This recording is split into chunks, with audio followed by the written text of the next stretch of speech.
नमस्कार, घटना चक्र बुक वीडियो के इस शैक्षणिक मंच पर आपका स्वागत है। हमारा उद्देश्य है ज्ञान को सरल, स्पष्ट और सुलभ रूप में आप तक पहुंचाना। आइए आरंभ करते हैं अध्ययन और सफलता की इस यात्रा को। नमस्कार। भारत का संविधान जानते हैं, ये सिर्फ एक कानून की किताब नहीं है, ये एक जिंदा दस्तावेज है।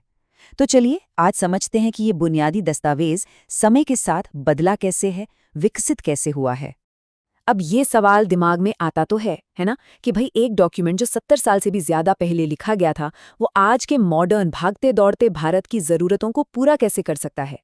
देखिए, इसका जवाब बहुत सीधा है, लगातार विकास के जरिए। संविधान की अपनी प्रकृति ही ऐसी है। ये कोई पत्थर पर लिखी लकीर नहीं है, बल्कि एक ऐसा दस्तावेज है जो लगातार विकसित होता रहता है, और ये विकास होता है संशोधनों के जरिए। तो ये संवैधानिक संशोधन आखिर है क्या? इसे ना बहुत आसानी से समझ सकते हैं। सोचिए, जैसे हमारे फोन को ठीक से चलाने के लिए सॉफ्टवेयर अपडेट्स की जरूरत पड़ती है ना? बिल्कुल वैसे ही देश के ऑपरेटिंग सिस्टम यानी हमारे संविधान को भी वक्त के साथ अपडेट करना पड़ता है। चलिए अब सीधे हमारे पहले बड़े अपडेट पर चलते हैं। ये एक ऐसे समय के बाद आया था जो भारत के इतिहास में बहुत ही महत्वपूर्ण है। हम बात कर रहे हैं 44वें संशोधन की। 1970 के दशक में जब देश में राष्ट्रीय आपातकाल लगा, तो उसके बाद एक सवाल पूरे देश में गूंज रहा था, ऐसा फिर कभी न हो, इसके लिए क्या किया जाना चाहिए। बस इसी सवाल का जवाब था ये संशोधन। इसका एक ही मकसद था, सरकार की शक्तियों और आम नागरिक के अधिकारों के बीच एक सही संतुलन बनाना। और जानते हैं, इस संशोधन का सबसे बड़ा बदलाव तो शब्दों में छिपा था। देखिए, पहले आंतरिक अशांति जैसा एक, कह सकते हैं, अस्पष्ट कारण बताकर आपातकाल लगाया जा सकता था, लेकिन 44वें संशोधन ने इसे बदलकर सशस्त्र विद्रोह कर दिया। अब ये एक बहुत ही ठोस और गंभीर शर्त थी। इस एक छोटे से बदलाव ने भविष्य में आपातकाल लगाना बहुत बहुत मुश्किल बना दी। लेकिन बात यहीं खत्म नहीं हुई। इसी संशोधन ने कई और सेफ्टी फीचर्स भी जोड़े, जैसे संपत्ति का अधिकार अब मौलिक अधिकार नहीं रहा, उसे एक कानूनी अधिकार बना दिया गया। राष्ट्रपति को ये शक्ति दी गई कि वो कैबिनेट की सलाह को एक बार फिर से सोचने के लिए वापस भेज सकते हैं। और सबसे अहम बात, आर्टिकल 20 और 21 यानी जीवन और व्यक्तिगत स्वतंत्रता का अधिकार अब किसी भी हालत में, यहाँ तक कि इमरजेंसी में भी छीना नहीं जा सकता। चलिए अब टाइम में थोड़ा आगे बढ़ते हैं और 80 के दशक में चलते हैं। ये वो दौर था जब संशोधनों का फोकस राजनीतिक ढांचे को और ज्यादा मजबूत करने पर था। 52वां संशोधन उस आया राम गया राम वाली राजनीति को रोकने के लिए लाया गया था। इसने दल बदल विरोधी कानून बनाया।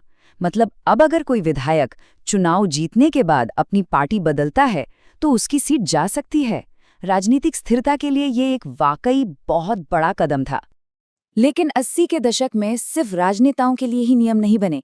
एक बहुत बड़ा बदलाव आने वाला था जो देश के करोड़ों युवाओं को सीधे सीधे ताकत देने वाला था। और वो जादुई नंबर था 18।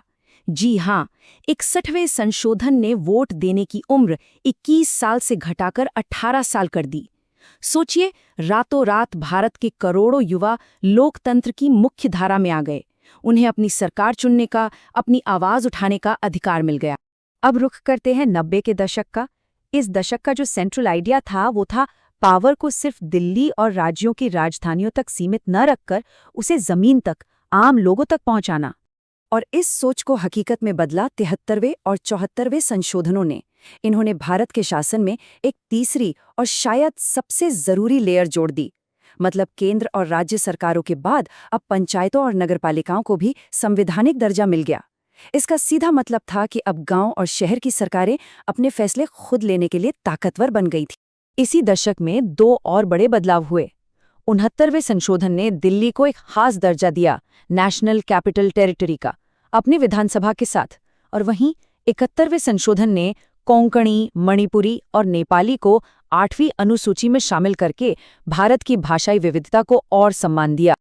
तो इन सारे उदाहरणों से एक बात तो बिल्कुल साफ हो जाती है, हमारा संविधान कोई म्यूजियम में रखी हुई चीज नहीं है। संशोधनों का ये पूरा सफर हमें एक ही कहानी बताता है। भारतीय संविधान की असली ताकत इसके सख्त होने में नहीं, बल्कि इसके लचीलेपन में है, इसके बदलते रहने की क्षमता में है। ये एक जिंदा दस्तावेज है जो समाज की ज़रूरतों के साथ खुद को बदलता है, विकसित होता है और हमेशा प्रासंगिक बना रहता है। पिछले 70 से भी ज्यादा सालों में संविधान ने देश की हर जरूरत के हिसाब से खुद को ढाला है।